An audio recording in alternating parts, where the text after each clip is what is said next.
Hello everybody, welcome to this Noota review. Today I'm going to be telling you everything you're going to need to know about Noota. And as always, if you do have any questions, please leave them in the comment section down below. And I'll also be leaving a discount link in the description of this video so that you can always get your money's worth for Noota. So Noota is a piece of software which basically allows you to record all of your Google Meets, Zooms, any other meeting platform or video conference platform, all of the meetings into one really nice place. It also has some other built-in features such as the ability to transcribe files or videos.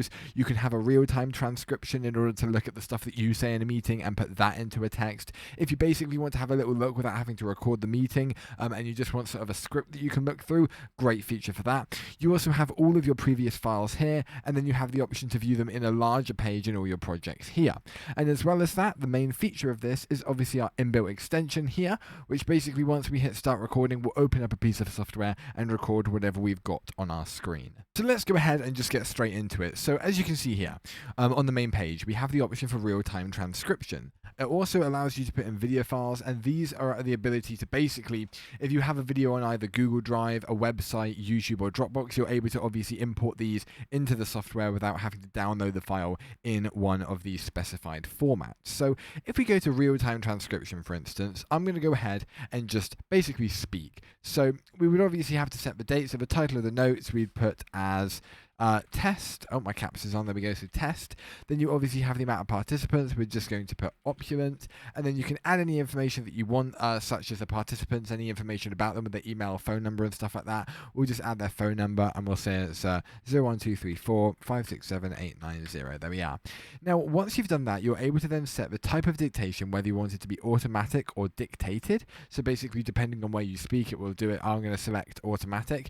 You can set the language. So I'm going to say UK, and then we can set it to be at the default microphone. So what I'm going to go ahead and do is just speak, and hopefully this will work. Okay, hello, I am testing this. I am reviewing the inbuilt transcript option on Noota, and we're going to also see what it actually does and how it works and how efficient it is. So here we are. This is what it looks like when we've transcribed and got a transcript of a particular thing that we've said. So as you can see, we've got the speaker. We have what the speaker itself actually said.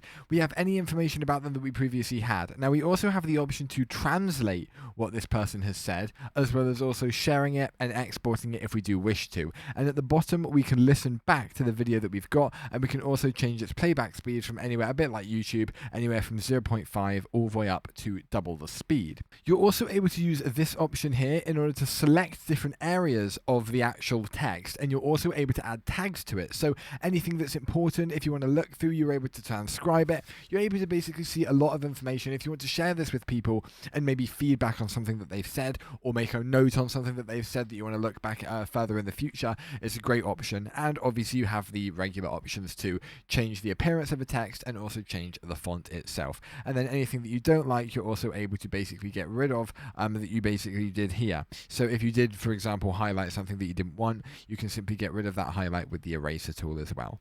It's very similar when it comes to the ability to transcribe a file, but instead of speaking into your microphone and letting it transcribe from there, all you essentially do is put in a video or an MP4 or something like that, and then it will simply just appear in here, and it will do the exact same process of transcribing it for you. However, obviously, we're not going to do that as we don't have a video to do, but it's very, very similar, and it does the exact same thing. Now, what about the actual web extension itself? So when you set it up, you're basically asked to look at the language, the microphone, and whether you want it to be audio only or screen recorder. We'll do screen recorder.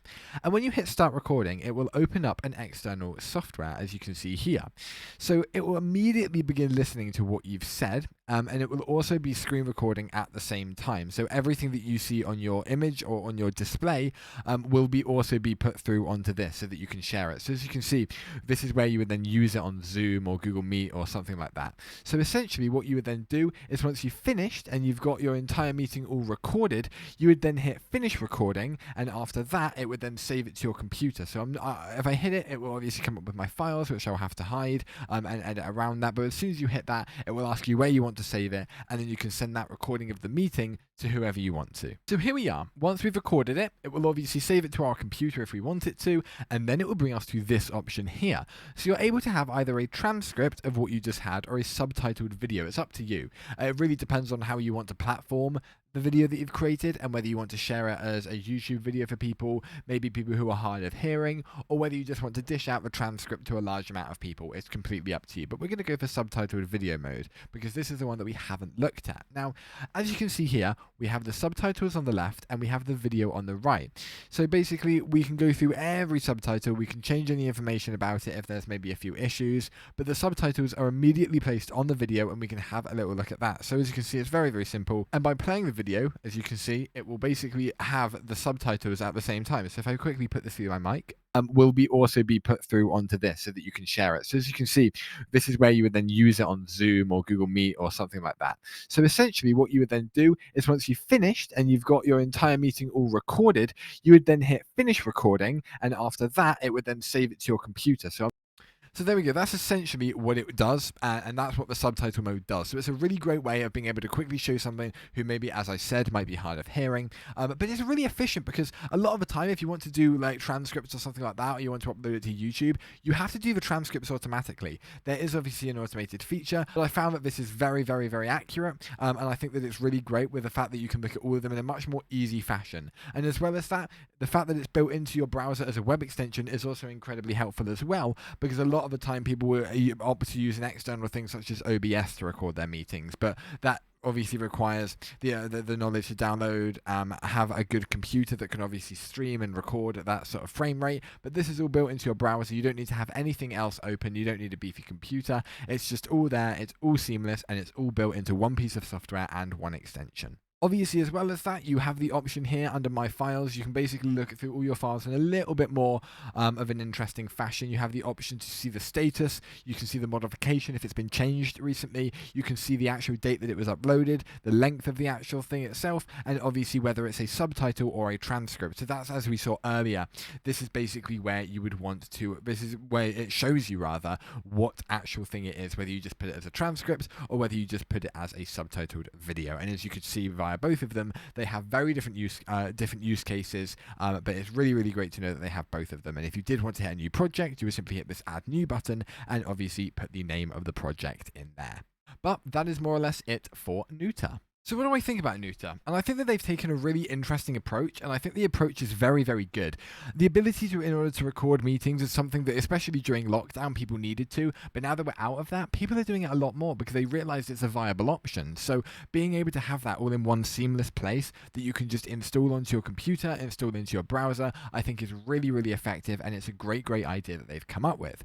I also like the way that you can have different types, the transcripts and the videos that have subtitles, to have, as I said, very different use cases, but are things that a lot of people are going to want to use. Neither of them are exactly niche by any means. So I really like the way that they've done it, and the actual fact that it's so easy to use and you don't need to know any prior knowledge. Anyone can pick it up, to beginner to intermediate, depending on your age. It really doesn't matter. And the options to be able to transcribe videos that already exist or meeting recordings that you may have already gone through means that you don't have to continue. You don't have to use it from a certain point and forget about the ones you had before, because as long as the ones that you had before are in an actual usable video file, you're able to use them and you're able to get the exact same result out of those videos as well. But thank you everyone so much for watching, and I will see you next time. Goodbye.